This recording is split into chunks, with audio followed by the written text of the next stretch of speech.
नमस्कार, जय हिंद साथियों। मैं अर्जुन और स्वागत करता हूं आपके अपने प्यारे से YouTube channel skill warrior dream 450 पे। आई होप कि आप लोग स्वस्थ होंगे, मस्त होंगे और पढ़ने में व्यस्त होंगे। जैसा कि आप सभी जान रहे हैं कि हम लोग इस चैनल के माध्यम से 9, 10, 11 और 12 के सभी सब्जेक्ट को पढ़ते हैं। तो आज हम लोग इंग्लिश ग्रामर को स्टार्ट करने जा रहे हैं। इंग्लिश ग्रामर का आज डे 1 होने वाला है। डे 1 में हम लोग बेसिक क्लास को पढ़ेंगे। बेसिक क्लास ये सभी कक्षाओं के लिए अति महत्वपूर्ण है। तो चलिए हम लोग बिना देर किए क्लास को स्टार्ट करते हैं। सबसे पहले श्री गणेशाय नमः। गणेश जी का आशीर्वाद जीवन में बहुत ज़रूरी है। जय माँ शारदे। तो आज के क्लास में हम लोग बेसिक क्लास को जानेंगे।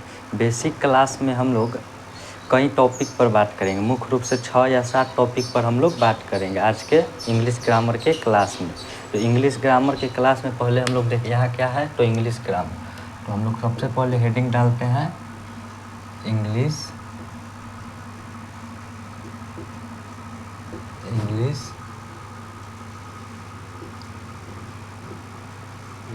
ग्रामर। आज का मेरा टॉपिक है इंग्लिश ग्रामर। इंग्लिश ग्रामर में हम लोग बेसिक क्लास को जानेंगे। तो बेसिक क्लास में हमारा मुख्य रूप से 6 या 7 टॉपिक है। तो उन 6 या 7 टॉपिक में कौन कौन आ जाता है। सबसे पहले हम लोग अल्फ़ाबेट को जानेंगे। अल्फ़ाबेट किसे कहते हैं? अल्फ़ाबेट को हिंदी में वर्णमाला कहते हैं। वर्णमाला को हम लोग जानेंगे। फिर हम लोग लेटर को जानेंगे। लेटर को हिंदी में वर्ण या अक्षर कहते हैं। फिर हम लोग वर्ड को जानेंगे। वर्ड का मतलब शब्द होता है, उसको जानेंगे। फिर हम लोग वोकैबुलरी को जानेंगे। वोकैबुलरी मीन्स होता है शब्दावली, उसको हम लोग जानेंगे। फिर हम लोग सिलेबल्स को जानेंगे। सिलेबल्स मीन्स होता है वर्णखंड, उसको हम लोग जानेंगे। फिर हम लोग सेंटेंस को जानेंगे। सेंटेंस मीन्स होता है वाक्य, उसको हम लोग जानेंगे। फिर हम लोग पैराग्राफ को जानेंगे। तो इन 7 टॉपिक पर आज हम लोग बात करेंगे। तो चलिए हम लोग सब स्टार्ट करते हैं। सबसे पहला टॉपिक नंबर 1 डालिएगा।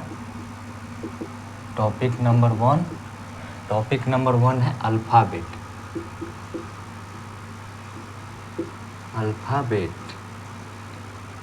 टॉपिक नंबर 1 है अल्फ़ाबेट।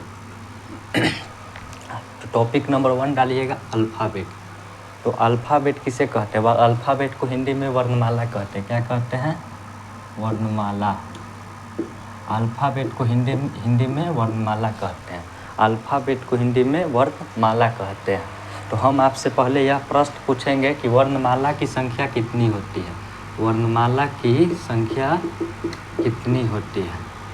अल्फ़ाबेट की संख्या कितनी होती है? अल्फ़ाबेट की संख्या कितनी होती है? तो मेरा आपसे एक प्रश्न है सबसे पहले कि अल्फ़ाबेट की संख्या कितनी होती है? तो अल्फ़ाबेट की संख्या केवल 1 होती है। यहाँ पर कई विद्यार्थी हैं जो कहेंगे कि अल्फ़ाबेट की संख्या 26 होती है। इंग्लिश में अल्फ़ाबेट की संख्या कितने बच्चे बोलेंगे कि 26 होती है, पर ऐसा नहीं है। मैं इसको बताता हूँ कि अल्फ़ाबेट की संख्या 1 कैसे होती है। सबसे पहले अल्फ़ाबेट का परिभाषा आप लोग जानिए कि अल्फ़ाबेट क्या कहते किससे हैं। अल्फ़ाबेट का हिंदी होता है वर्णमाला। तो अल्फ़ाबेट उसे कहते हैं। पहले इसका परिभाषा आप लोग देखिए कि किसी भाषा में प्रयुक्त होने वाले सभी वर्ण या इसको हम लोग अक्षर भी कह सकते हैं। वर्ण या अक्षर को अल्फ़ाबेट कहते हैं। अल्फ़ाबेट का परिभाषा हो गया कि किसी भाषा में प्रयुक्त होने वाले सभी वर्ण या अक्षर को अल्फ़ाबेट कहते हैं।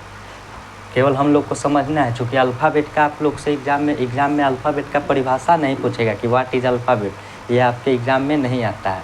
तो हम लोग को केवल हिंदी में समझना है।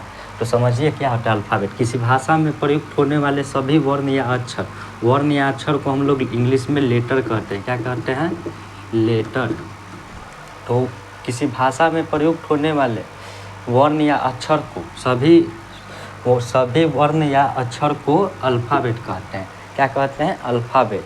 इसको हम लोग हिंदी में वर्णमाला कहते हैं। तो वर्णमाला में हम आप लोग को पढ़ाए थे कि वर्णों के समूह को वर्णमाला कहते हैं। तो यहाँ पे अल्फ़ाबेट में जो होता है ना, वर्णों की संख्या या अक्षरों की संख्या 26 होता है। क्या होता है? इंग्लिश में, अंग्रेजी में इंग्लिश में अल्फ़ाबेट की संख्या 1 होता है, लेकिन अल्फ़ाबेट में लेटर की संख्या कितनी होती है? लेटर्स की संख्या 26 होती है। जो ए से लेकर जेड तक होता है ना, इसकी सब संख्या 26 होता है। इसको हम लोग लेटर्स कहते हैं। क्या कहते हैं? लेटर कहते हैं, वर्ण या अक्षर कहते हैं। तो यहाँ अल्फ़ाबेट की संख्या केवल 1 होती है, लेकिन पूछे कि अल्फ़ाबेट की, माफ़ करिएगा, अल्फ़ाबेट की संख्या 1 होती है, लेकिन पूछे कि लेटर की संख्या कितनी होती है, तो लेटर की संख्या 26 होती है। तो अब आप लोगों को कोई दिक्कत नहीं हुआ होगा कि अल्फ़ाबेट की संख्या 1 कैसे होती है। जैसे एक और उदाहरण से आप लोग समझिए, उदाहरण और एक समझिए। जैसे कि मैं कह दूँ कि गुलाब का माला, एग्जाम्पल आप लोग देखिए, गुलाब का माला, गुलाब का माला। तो गुलाब का माला कितना है? गुलाब का माला यहाँ 1 है, लेकिन इसमें गुलाबों की संख्या जो होगा कई सारी होगी। गुलाबों की संख्या कितनी होगी? गुलाबों की संख्या अधिक हो, गुलाबों की संख्या कई होगी। अब आप लोग समझ गए होंगे। जैसे मैं यहाँ पे कहा कि गुलाब का माला, तो गुलाब का माला से आप लोग क्या समझते हैं कि गुलाब का एक माला है। ठीक उसी प्रकार हम लोग कर देंगे वर्णमाला, तो वर्णों का एक माला है, तो उसी को कहते हैं। यहाँ वर्णमाला केवल 1 होता है, चाहे किसी भी भाषा में वर्णमाला 1 होता है, चाहे वो इंग्लिश हो, हिंदी हो, उर्दू हो, सभी में वर्णमाला अल्फ़ाबेट की संख्या 1 होती है, लेकिन उसमें वर्णों की संख्या यानी कि लेटर की संख्या कई सारी होती है। तो इंग्लिश में अल्फ़ाबेट की संख्या 1 होती है, लेकिन इंग्लिश अल्फ़ाबेट में लेटर की संख्या 26 होती है। कितनी होती है? लेटर्स की संख्या 26 होती है। तो अब आप लोग समझ गए होंगे कि अल्फ़ाबेट किसे कहते हैं। तो अल्फ़ाबेट किसे कहते हैं? किसी भाषा में प्रयुक्त होने वाले सभी वर्ण या अक्षर को अल्फ़ाबेट कहते हैं। तो आई होप कि आप लोग अल्फ़ाबेट समझ गए होंगे कि अल्फ़ाबेट किसे कहते हैं। अल्फ़ाबेट लेटर्स का समूह है। क्या है? वर्ण या अक्षर को हम लोग इंग्लिश में लेटर कहते हैं। तो अल्फ़ाबेट जो है लेटर्स का समूह है, मतलब कि वर्ण या अक्षर का समूह है। और इंग्लिश में लेटर्स की संख्या 26 है, और इन 26 से मिलकर एक अल्फ़ाबेट बनता है। कितना बनता है? एक अल्फ़ाबेट। तो आई होप कि आप लोग अल्फ़ाबेट समझ गए होंगे। चलते हैं हम लोग अब नेक्स्ट टॉपिक की ओर, जिसका नाम है लेटर। अल्फ़ाबेट के बाद हम लोग लेटर्स को जानेंगे कि लेटर क्या होता है। तो इसको हम लोग इरेज करते हैं।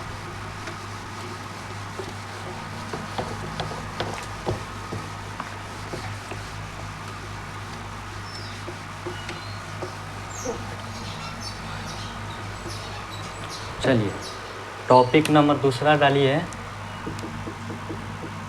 टॉपिक नंबर दूसरा डालिए लेटर। क्या डालिए?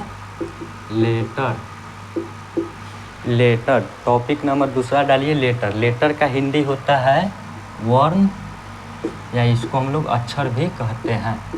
वर्ण या अक्षर इसका हिंदी हुआ। इसका हिंदी क्या हुआ? वर्ण या अक्षर। तो लेटर्स की संख्या इंग्लिश अल्फ़ाबेट में लेटर्स की संख्या कितनी होती है? अभी हम आप लोग को बताएं कि 26 होती है। कितनी होती है? 26। इन 26 कौन कौन होता है? ए से लेकर जेड तक जो होता है, इसी को हम लोग इंग्लिश अल्फ़ाबेट में लेटर्स की संख्या 26 होती है, जो कि ए से जेड तक होता है। ये आप लोगों को पता होगा। ए से जेड तक तो सभी बच्चा को आता होगा, चाहे वो 9th में हो या 10th में हो या 11th में हो या 12th में हो।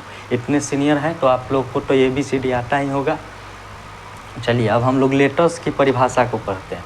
लेटर्स किसे कहते हैं? सबसे पहले आपके मन में सवाल उठा होगा कि लेटर क्या होता है।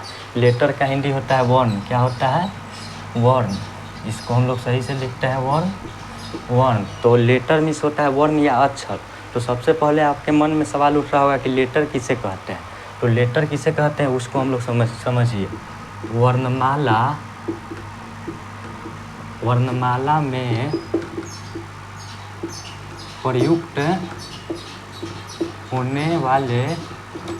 प्रयुक्त होने वाले चिन्ह या संकेत को लेटर कहते हैं।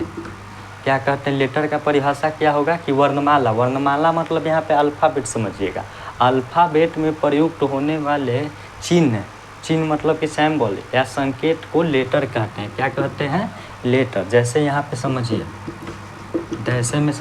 जैसे कि वर्णमाला अल्फ़ाबेट में हम लोग क्या लिखते हैं? ए लिखते हैं। तो अल्फ़ाबेट में ए, बी, मान लीजिए कि सी है, जेड है, तो ये सभी क्या हैं? ये सभी लेटर ही हैं। अल्फ़ाबेट में जो वर्णमाला में हम लोग किसी चिन्ह या संकेत के द्वारा, ये एक प्रकार का चिन्ह है। क्या है? चिन्ह है या संकेत है। जैसे कि हम लोग हिंदी में लिखते हैं क, या लिखते हैं ख, या लिखते हैं अ, तो ये एक प्रकार का संकेत है। क्या है? संकेत है। इसी को हम लोग लेटर कहते हैं। लेटर या वर्ण कहते हैं। क्या कहते हैं? वर्ण। तो वर्णमाला में प्रयुक्त होने वाले चिन्ह, वर्णमाला में जो चिन्ह प्रयुक्त होते हैं या जो संकेत का प्रयोग हम लोग करते हैं, उसी को हम लोग लेटर कहते हैं। जैसे कि हो गया ए, बी, सी, डी, ई, जेड, या हिंदी में हम लोग कहेंगे तो क, ख, अ, ज्ञ, कुछ भी हो सकता है। तो वर्णमाला में जो भी लेटर मतलब कि जो भी वर्ण का प्रयोग, जो भी संकेत का प्रयोग करते हैं, वर्णमाला में जो चिन्ह या संकेत का प्रयोग होता है, उसी को हम लोग लेटर्स कहते हैं। तो आई होप कि आप लोग लेटर समझ गए होंगे। तो अब हम लोग इसको इरेज करते हैं। अब हम लोग लेटर के हम लोग बांटते हैं कि लेटर कितने प्रकार के होते हैं।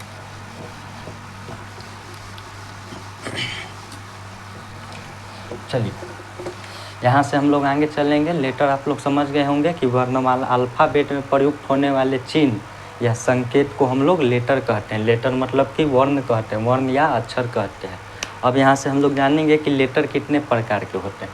लेटर 2 प्रकार के होते हैं। कितने प्रकार के होते हैं? 2 प्रकार के होते हैं। लेटर 2 प्रकार के होते हैं। पहला होता है वॉवेल। पहला लेटर का हिंदी हो जाता है वर्ण। तो वर्ण हमारे 2 प्रकार के होते हैं। पहला होता है वॉवेल। क्या होता है? वॉवेल। और दूसरा होता है कॉन्सोनेंट। पहला होता है वॉवेल और दूसरा होता है कॉन्सोनेंट। वॉवेल को हिंदी में स्वर कहते हैं और कॉन्सोनेंट को व्यंजन कहते हैं। क्या कहते हैं? व्यंजन। तो इतना आप लोग को पता होगा। तो लेटर कितने? लेटर की संख्या 26 होती है। इंग्लिश अल्फ़ाबेट में लेटर की संख्या 26 होती है और इन 26 को हम 2 भाग में डिवाइड करते हैं। पहला हम लोग वॉवेल नाम देते हैं, दूसरा कॉन्सोनेंट नाम देते हैं। तो वॉवेल की जो संख्या होती है वो 5 होती है। कितनी होती है? इंग्लिश अल्फ़ाबेट में वॉवेल की कुल संख्या 5 होती है और कॉन्सोनेंट की संख्या 21 होती है। तो ये वॉवेल कौन कौन आते हैं? वॉवेल के अंदर आ जाते हैं ए, ई, आई, ओ और यू। ये सभी आ जाते हैं वॉवेल के अंदर। और इन सभी के अलावे जो आ जाते हैं वो सभी आ जाते हैं कॉन्सोनेंट में। जैसे कि हो गया B, C, D, F, G, H, J, K, L, M, N, P, Q, ये सब आ जाते हैं हमारे कॉन्सोनेंट में। तो ए, ई, आई, ओ, यू को छोड़ाकर बाकी जो ए से जेड में आता है वो सब हो जाएंगे कॉन्सोनेंट। तो कॉन्सोनेंट की संख्या 21 होती है और वॉवेल की संख्या 5 होती है। लेटर को हिंदी में वर्ण कहते हैं। वर्ण 2 प्रकार के होता है, स्वर और व्यंजन। इसी प्रकार लेटर 2 प्रकार का हो गया, वॉवेल और कॉन्सोनेंट। वॉवेल की संख्या 5 होती है इंग्लिश में और कॉन्सोनेंट की संख्या 21 होती है। वॉवेल कौन कौन होते हैं? ए, ई, आई, ओ, यू और कॉन्सोनेंट इतना के अलावे जो आते हैं वो सब कॉन्सोनेंट हो जाएंगे। तो आई होप कि आप लोग लेटर समझ गए होंगे कि लेटर किसे कहते हैं, लेटर कितने प्रकार के होते हैं। लेटर की संख्या होती है 26। इन 26 को हम 2 भाग में डिवाइड करते हैं, पहला वॉवेल, दूसरा कॉन्सोनेंट। वॉवेल की कुल संख्या 5 होती है जिसमें ए, ई, आई, ओ, यू आ जाते हैं और कॉन्सोनेंट की संख्या 21 आती है। जो इनके अलावे आते हैं वो कॉन्सोनेंट में आ जाते हैं। इतना तक आप लोगों को कोई दिक्कत नहीं होगा। लेकिन इसके अलावे भी एक और बात है जो हो सकता है आप जानते भी हो और न भी जानते हो, तो उसको हम लोग आज जानने का प्रयास करेंगे। तो चलिए, वो होता है सेमी वॉवेल। सेमी वॉवेल का कौन कौन नाम सुना है? सेमी वॉवेल, माफ करिएगा,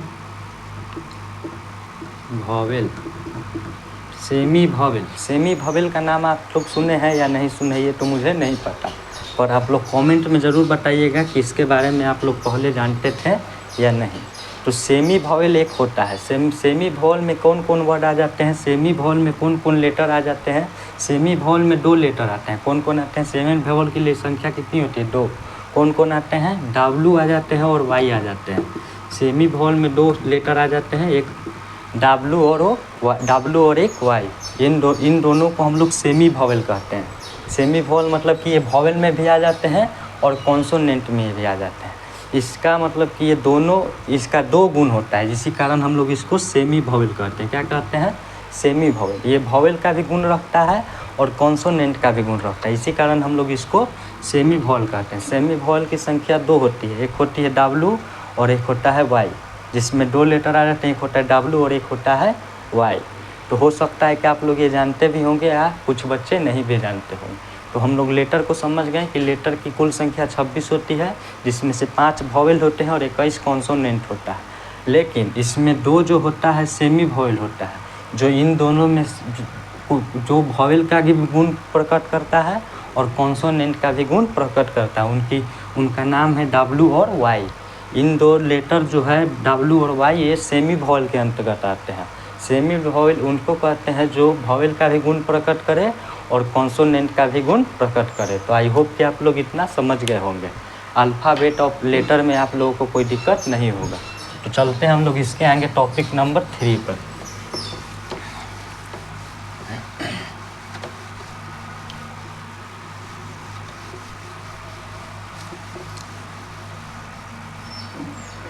टॉपिक नंबर 3 डालिएगा आप लोग वर्ड। टॉपिक नंबर 3 डालिएगा आप लोग वर्ड, माफ करिएगा वर्ड। टॉपिक नंबर 3 डालिएगा वर्ड। वर्ड क्या होता है? वर्ड का हिंदी होता है शब्द।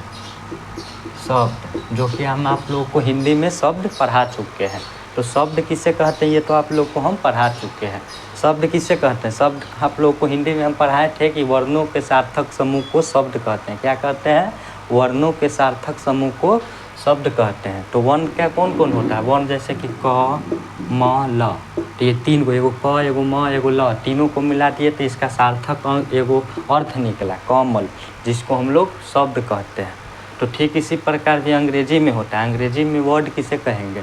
अ ग्रुप ऑफ लेटर, या a group of letter that has complete sense is called word. और देखिए इसका परिभाषा हम लोग क्या लिखेंगे? वर्ड का परिभाषा क्या लिखेंगे? परिभाषा लिखेंगे कि जब 2 या 2 से अधिक वर्ण मिलकर, जब 2 या 2 से अधिक वर्ण मिलकर एक अर्थपूर्ण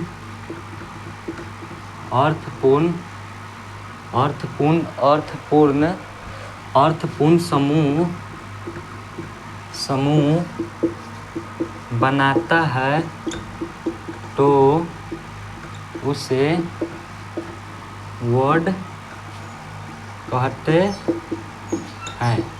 तो वर्ड का परिभाषा क्या हो गया कि जब 2 या 2 से अधिक वर्ण मिलकर एक अर्थपूर्ण समूह, क्या अर्थपूर्ण समूह? अर्थपूर्ण समूह का मतलब समझें?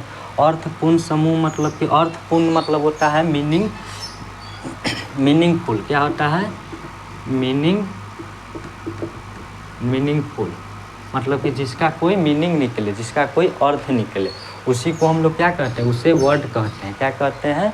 वर्ड कहते हैं। जब 2 या 2 से अधिक वर्ण मिलकर और एक अर्थपूर्ण समूह बनाता है, क्या बनाता है? अर्थपूर्ण समूह बनाता है, तो उसे हम लोग वर्ड कहते हैं। जैसे आप लोग समझिएगा, जैसे कि हम लोग लिख दिए 2 या 2 से अधिक वर्ण, 2 या 2 से अधिक लेटर। वर्ण का अंग्रेजी होता है लेटर। जब 2 या 2 से अधिक लेटर मिलकर एक मीनिंगफुल समूह, मीनिंगफुल ग्रुप बनाए, उसको हम लोग क्या कहते हैं? वर्ड कहते हैं। क्या कहते हैं?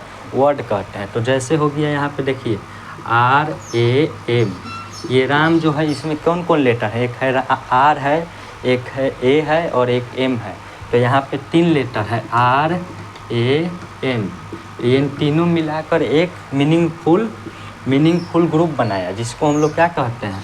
वर्ड कहते हैं। क्या कहते हैं? वर्ड। लेकिन कोई ऐसे दे दे MAR, ये भी ग्रुप ऑफ लेटर ही है, लेकिन इसको हम लोग वर्ड नहीं कहेंगे क्योंकि इसका मीनिंग नहीं निकलता है, ये अर्थपूर्ण नहीं है। MAR, इसका कोई अर्थ निकल रहा है? MAR, मार का कोई अर्थ नहीं निकल रहा है, ये अर्थपूर्ण नहीं है, मीनिंगफुल नहीं है, इसी कारण इसको हम लोग शब्द नहीं कहेंगे। लेकिन जैसे हो गया राम, तो राम का कोई अर्थ निकल रहा है, राम एक नाम है, यहाँ आर ए एम मिलकर यहाँ राम बनाया, लेकिन यहाँ आर ए एम मिलकर एम में आर बना दिया, तो इसका कोई अर्थ नहीं निकल रहा है। इसी कारण इसको हम लोग वर्ड नहीं कहेंगे और इसको वर्ड कहेंगे। तो वर्ड आप लोग समझ गए होंगे कि जिसमें दो या दो से अधिक लेटर मिलकर एक मीनिंगफुल ग्रुप बनाए। मीनिंगफुल समूह को अंग्रेजी में ग्रुप कहते हैं, मीनिंगफुल ग्रुप बनाए, तो उसी को हम लोग क्या कहते हैं, उसी को हम लोग वर्ड कहते हैं। क्या कहते हैं, वर्ड। जैसे कि हो गया राम, जैसे कि यहाँ एप्पल हो गया, क्या हो गया, एप्पल, APPLE को जोड़े तो एप्पल हो गया। आई होप कि आप लोग वर्ड समझ गए होंगे।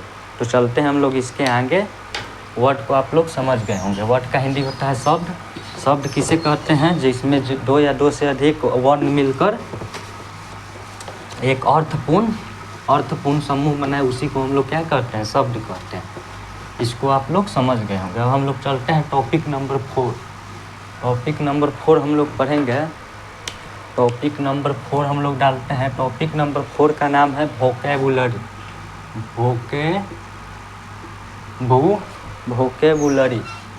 वोकैबुलरी फिर से लिखिएगा, वोकैबुलरी, VOCABULARY,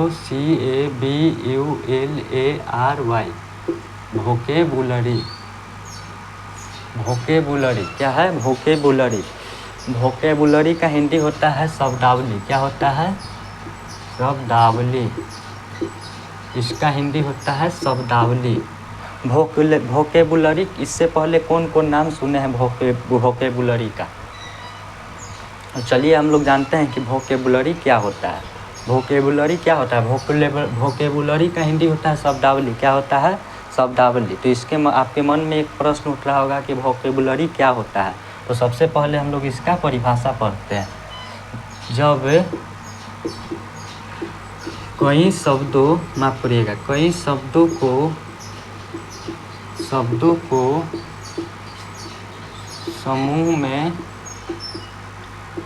समूह में लिखते हैं तो उसे वोकैबुलरी कहते हैं। क्या कहते हैं, वोकैबुलरी कहते हैं। तो आई होप कि आप लोग वोकैबुलरी समझ गए होंगे। वोकैबुलरी का हिंदी होता है शब्दावली। मतलब कि शब्दावली का हिंदी हो गया, अर्थ हो गया शब्दों का अर्थ। शब्दों, माफ करिएगा, शब्दावली मतलब शब्दों का समूह। क्या, शब्दों का समूह। तो जब कई शब्दों को समूह में रखा जाता है, जब कई शब्दों को समूह में लिखा जाता है, तो उसे हम लोग वोकैबुलरी कहते हैं। जैसे यहाँ पे समझिए, जैसे से आप लोग ज़्यादा समझिएगा। जैसे हम यहाँ पे लिख दिए एप्पल, बांस, कार, डॉग, एक्सेट्रा। तो यहाँ पे देखिए एक से ज़्यादा वर्ड को हम लोग एक साथ रखे हैं। एप्पल, बांस, कार, डॉग, ये सभी को हम लोग एक साथ लिख दिए। इसी को हम लोग क्या कहते हैं, वोकैबुलरी कहते हैं। क्या कहते हैं, वोकैबुलरी। जब कई शब्दों को, कई वर्ड को एक स्थान पे रख देते हैं, जब कई वर्ड को ग्रुप में लिखते हैं, तो उसी को हम लोग क्या कहते हैं, वोकैबुलरी कहते हैं। क्या कहते हैं, वोकैबुलरी कहते हैं। तो आई होप कि आप लोग वोकैबुलरी समझ गए होंगे कि अ ग्रुप ऑफ वर्ड, जब वर्ड, माफ करिएगा, जब वर्ड को हम लोग ग्रुप में लिखते हैं, जैसे कि यह वर्ड हो गया, एप्पल एक वर्ड हो गया, बस एक वर्ड हो गया, कार एक वर्ड हो गया, डॉग एक वर्ड हो गया। इन वर्डों को हम लोग एक ग्रुप में लिखते हैं, तो उसी को हम लोग क्या कहते हैं, वोकैबुलरी कहते हैं। क्या कहते हैं, वोकैबुलरी कहते हैं। तो आई होप कि आप लोग वोकैबुलरी समझ गए होंगे। वोकैबुलरी का हिंदी होता है शब्दावली, जिसका अर्थ होता है शब्दों का समूह। तो चलते हैं हम लोग इसके आगे नेक्स्ट टॉपिक। टॉपिक नंबर 5 आप लोग डालिएगा हेडिंग।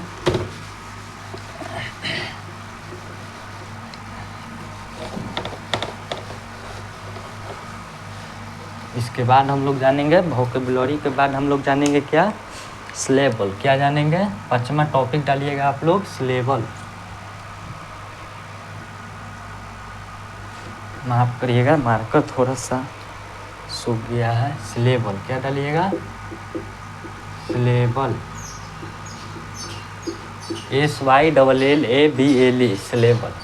क्या डालिएगा, चलिए फिर से हम लोग लिखते हैं सिलेबल को, SYLLABLE, सिलेबल। सिलेबल क्या होता है। इसके बाद हम लोग नेक्स्ट 5वां टॉपिक जानेंगे सिलेबल।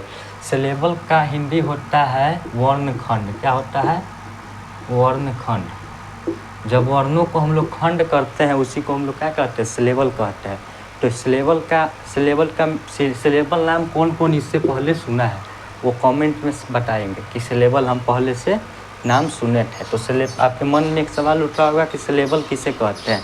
तो सिलेबल का सबसे पहले आप लोग परिभाषा जानिए कि सिलेबल कहते किसे, सिलेबल किसे कहते हैं। तो सिलेबल का परिभाषा जानिए कि जब किसी शब्द क्या, सिलेबल का परिभाषा जानिए कि किसी शब्द, माफ करिएगा, किसी शब्द का उच्चारण करते समय शब्द को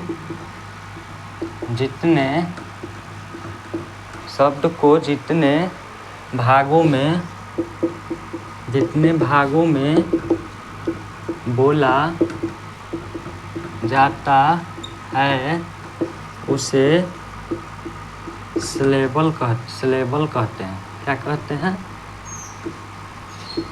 सिलेबल कहते हैं। तो सिलेबल का हिंदी होता है सिलेबल का हिंदी होता है वर्णखंड। क्या होता है? वर्णखंड। इसका परिभाषा हो जाता है किसी शब्द का उच्चारण, मतलब किसी वर्ड का प्रोनाउंसिएशन करते समय वर्ड को जितने भागों में, जितने पार्ट्स में बोला जाता है, जितने भागों में बोला जाता है उसे सिलेबल कहते हैं। क्या कहते हैं?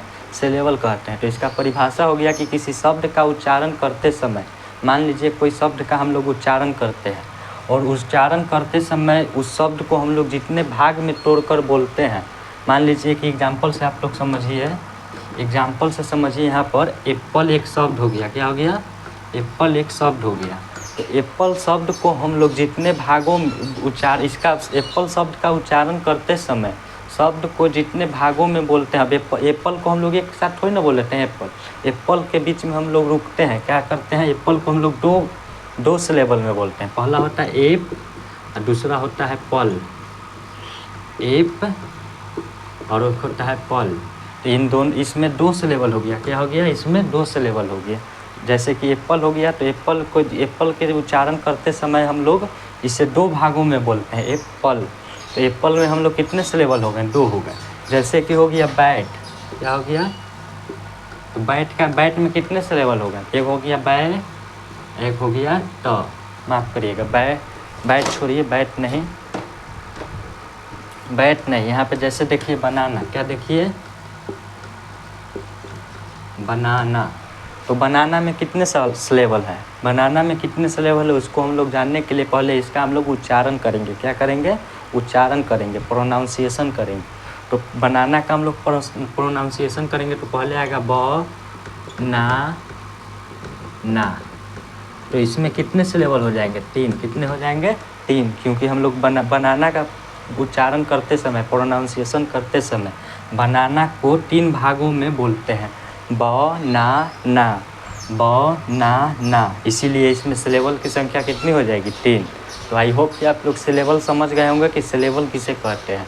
सिलेबल का हिंदी होता है वर्णखंड, मतलब कि किसी वर्ण को जितने खंड में तोड़ेंगे उसी को हम लोग क्या कहेंगे? सिलेबल कहेंगे।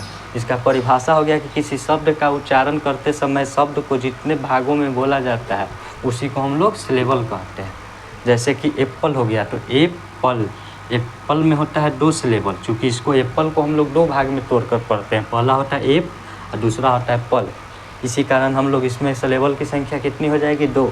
फिर आता है बनाना। जैसे कि मान लीजिए एक और है बनाना। तो बनाना में कितने सिलेबल होंगे? तो इसको हम लोग पहले प्रोनाउंसिएशन करेंगे, इसका उच्चारण करेंगे। तो एक आएगा ब ना। तो बनाना को हम लोग 3 भाग में कर पढ़ते हैं, ब ना। इसीलिए इसमें सिलेबल की संख्या 3 हो जाएगी। आई होप कि आप लोग सिलेबल समझ गए होंगे। अब चलते हैं हम लोग इसके आगे नेक्स्ट टॉपिक की ओर।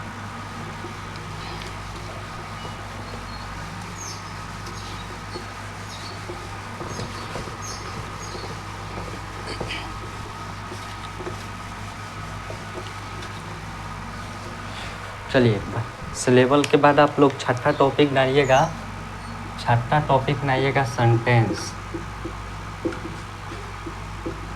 छठा टॉपिक बनाइएगा सेंटेंस। सेंटेंस को हिंदी में वाक्य कहते हैं। क्या कहते हैं? वाक्य।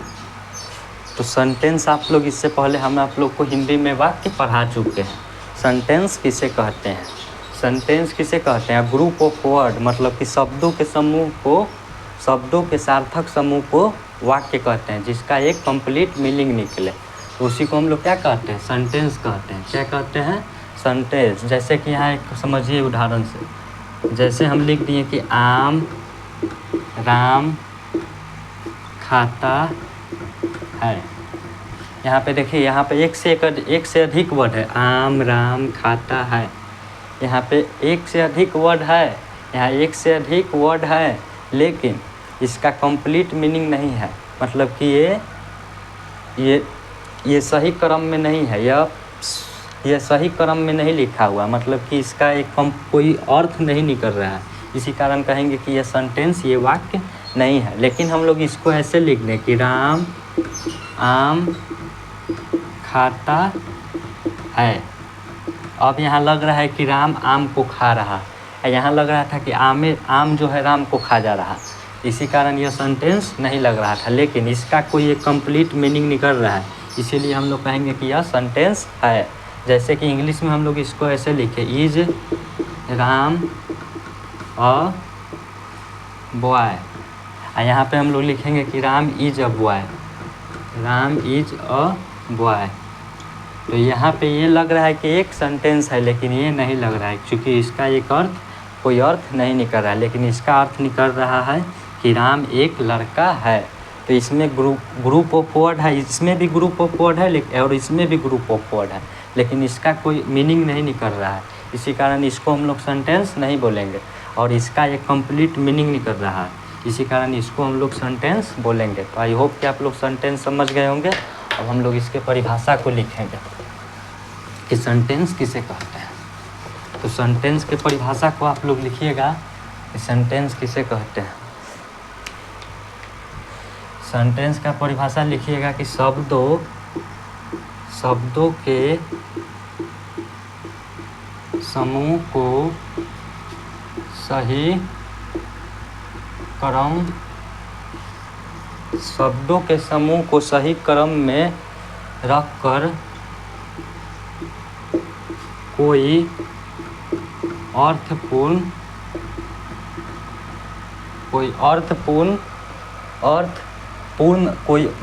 कोई पूर्ण अर्थ निकलता है। शब्दों के समूह को सही क्रम में रखकर कोई पूर्ण अर्थ निकाला जाता है। शब्दों के समूह को सही क्रम में रखकर कोई पूर्ण अर्थ निकाला जाता है, उसे सेंटेंस कहते हैं। सेंटेंस का हिंदी हो जाता है वाक्य। सेंटेंस किसे कहते हैं? Group of word that has complete sense is called sentence. तो इसका हिंदी में हम लोग समझेंगे कि शब्दों के समूह को सही क्रम में रखकर कोई पूर्ण अर्थ, पूर्ण मतलब कि वही हो गया कंप्लीट सेंस, पूर्ण अर्थ मतलब कि कंप्लीट मीनिंग, कंप्लीट सेंस निकाला जाता है, उसी को हम लोग क्या कहते हैं? सेंटेंस कहते हैं। जैसे यहाँ पे देख लीजिए, जैसे यहाँ आप लोग को बताएं कि राम इट्स अ मैंगो, इसका कंप्लीट मीनिंग निकल रहा है कि राम एक आम खाता है, राम एक आम खाता है। ठीक है, जैसे हो गया कि ही इज अ बॉय, तो इसका एक कंप्लीट सेंस निकल रहा है कि ही इज अ बॉय, वह एक लड़का है। तो इसको हम लोग क्या कहेंगे? सेंटेंस कहेंगे। आई होप कि आप लोग समझ गए होंगे कि शब्दों के समूह को सही क्रम में, मतलब कि सही क्रम में होना चाहिए। मान लीजिए इसको हम लोग ऐसे लिख दीजिए, अ इज ही बॉय, ये भी ग्रुप ऑफ वर्ड ही है, लेकिन इसको हम लोग सेंटेंस नहीं बोलेंगे, क्योंकि इसका कोई सेंस नहीं निकल रहा है, ये सही क्रम में नहीं है। जब शब्दों को सही क्रम में लिखते हैं, क्या करते हैं? सही क्रम में लिखते हैं, तो उसको हम लोग क्या कहते हैं? सेंटेंस कहते हैं, जिसका कोई पूर्ण अर्थ निकले। देखिए इसका पूर्ण अर्थ नहीं निकल रहा है, इज ही बॉय, क्या कुछ समझ ही नहीं आ रहा। यहाँ हो गया ही इज अ बॉय, तो इसका एक अर्थ नहीं कर रहा है कि वह एक लड़का है, इसी कारण इसको हम लोग सेंटेंस बोलेंगे। तो आई होप कि आप लोग सेंटेंस समझ गए होंगे। और हम लोग चलते हैं इसके बाद लास्ट टॉपिक पैराग्राफ की ओर। लास्ट टॉपिक हमारा है पैराग्राफ।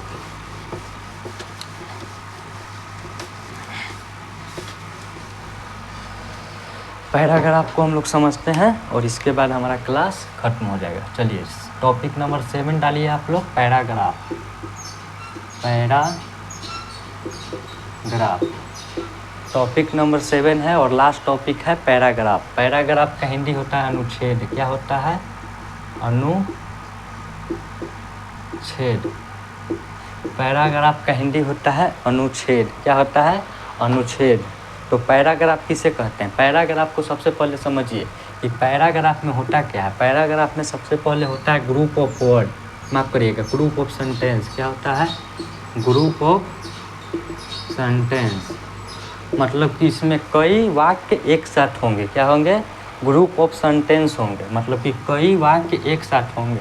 हम पैराग्राफ बोल रहे हैं, इसका मतलब आप लोग समझिएगा कि वहाँ पे कई वाक्य एक साथ होंगे, मतलब कि ग्रुप ऑफ वर्ड होंगे। लेकिन इसमें एक कंडीशन है। क्या है? कि किसी वन टॉपिक पे होना चाहिए। क्या होना चाहिए? जो ये सभी वाक्य होना चाहिए ये सिंगल टॉपिक पे होना चाहिए। क्या होना चाहिए? सिंगल टॉपिक पे होना चाहिए। ये जितने भी ग्रुप ऑफ सेंटेंस होंगे ये सभी सिंगल टॉपिक पे होना चाहिए। क्या होना चाहिए? सिंगल टॉपिक पे होना चाहिए। उसको हम लोग कहेंगे पैराग्राफ। जैसे कि हम लोग गाय पे लेख लिखते हैं कि गाय एक चौपाया जानवर है, गाय हमारी माता है, गाय के दो आँख होते हैं, गाय के 4 पैर होते हैं। तो ये सभी हमारा गाय पे बात हो रहा है, इसी कारण इसको हम लोग कहेंगे पैराग्राफ। लेकिन हम अलग अलग टॉपिक पे बात कर लें और हम लोग उसको पैराग्राफ नहीं कह सकते हैं, क्योंकि टॉपिक उसमें चेंज होता है। जब किसी सिंगल टॉपिक पे हम लोग बात करें और उसमें कई ग्रुप ऑफ सेंटेंस हो तो उसको हम लोग पैराग्राफ कह सकते हैं। तो जैसे कि यहाँ पे समझिए इसका परिभाषा क्या होता है। इसका परिभाषा आप लोग समझिएगा। परिभाषा इसका हो जाता है कि जब एक परिभाषा इसका लिखिएगा कि जब एक विषय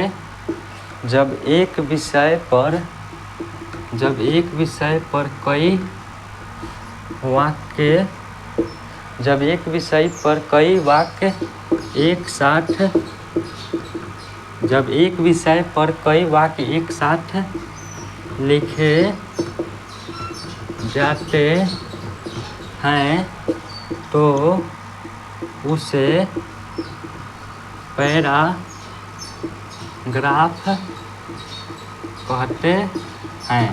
क्या कहते हैं? पैराग्राफ कहते हैं। जब एक विषय मतलब कि वन टॉपिक, मतलब कि टॉपिक एक होना चाहिए।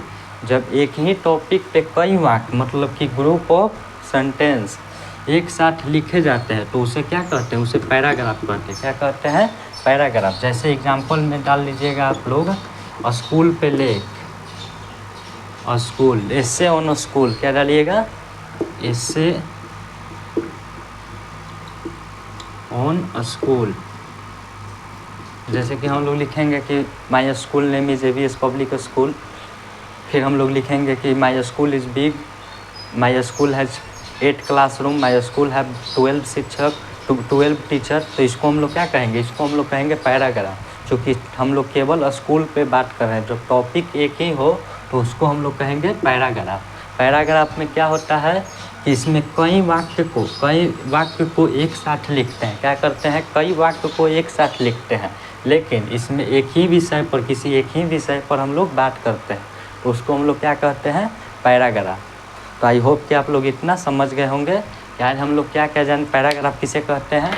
आज हम लोग क्या क्या जाने, चलिए हम लोग इसको इरेज करते हैं। आप लोग समझ गए होंगे पैराग्राफ किसे कहते हैं। तो आज हम लोग क्या क्या जाने उसको हम लोग पहले देखते हैं। आज हम लोग जाने सबसे पहले कि अल्फ़ाबेट क्या होता है। अल्फ़ाबेट की संख्या 1 होती है और उसमें कई लेटर होते हैं। लेटर्स की संख्या अलग अलग होती है। हिंदी में अल्फ़ाबेट की संख्या अलग होती है, हिंदी में अल्फ़ाबेट की संख्या एक होती है, अंग्रेजी में अल्फ़ाबेट की संख्या एक होती है, उर्दू में अल्फ़ाबेट की संख्या एक होती है। लेकिन उसमें लेटर्स हिंदी में अल्फ़ाबेट की संख्या लेटर्स की संख्या अलग होती है, इंग्लिश में लेटर्स की संख्या अलग होती है और उर्दू में लेटर्स की संख्या अलग होती है। अल्फ़ाबेट लेटर को हम लोग समझ गए। फिर हम लोग पढ़ें कि इंग्लिश में लेटर 2 प्रकार के होते हैं, एक होता है वॉवेल, एक होता है कॉन्सोनेंट। वॉवेल 5 प्रकार का होता है, वॉवेल 5 होते हैं और कॉन्सोनेंट 21 होते हैं। फिर हम लोग एक एक्स्ट्रा जाने माफ़ करिएगा सेमी वॉवेल। सेमी वॉवेल में हम लोग जाने कि 2 वर्ड आते हैं, 2 लेटर आते हैं W और Y।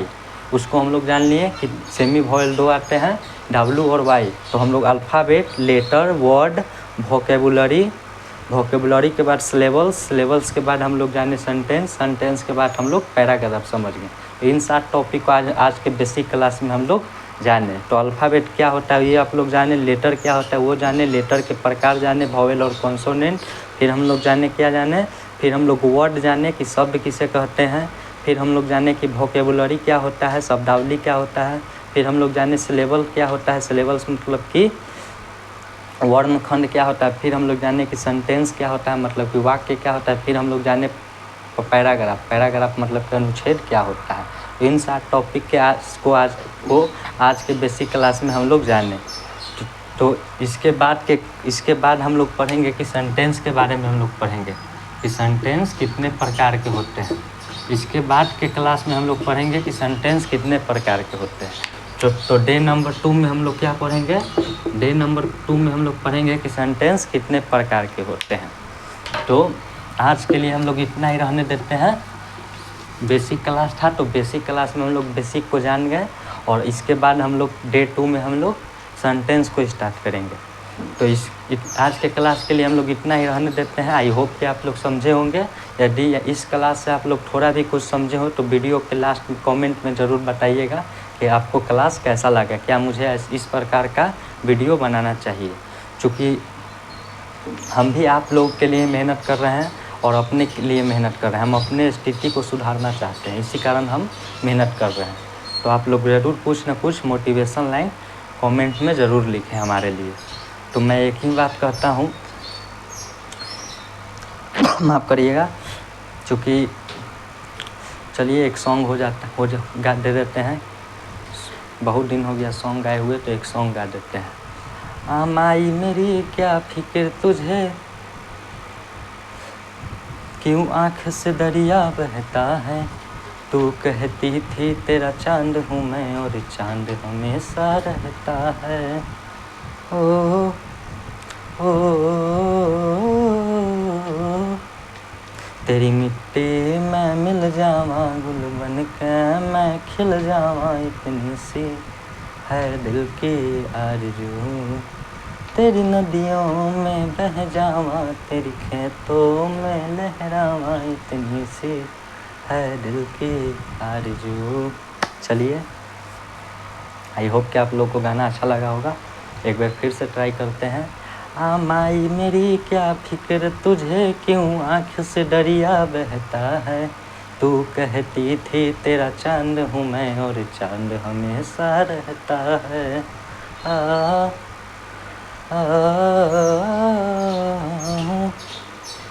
तेरी मिट्टी मैं मिल जावा, गुल बन के मैं खिल जावा, इतनी सी है दिल की आरज़ू।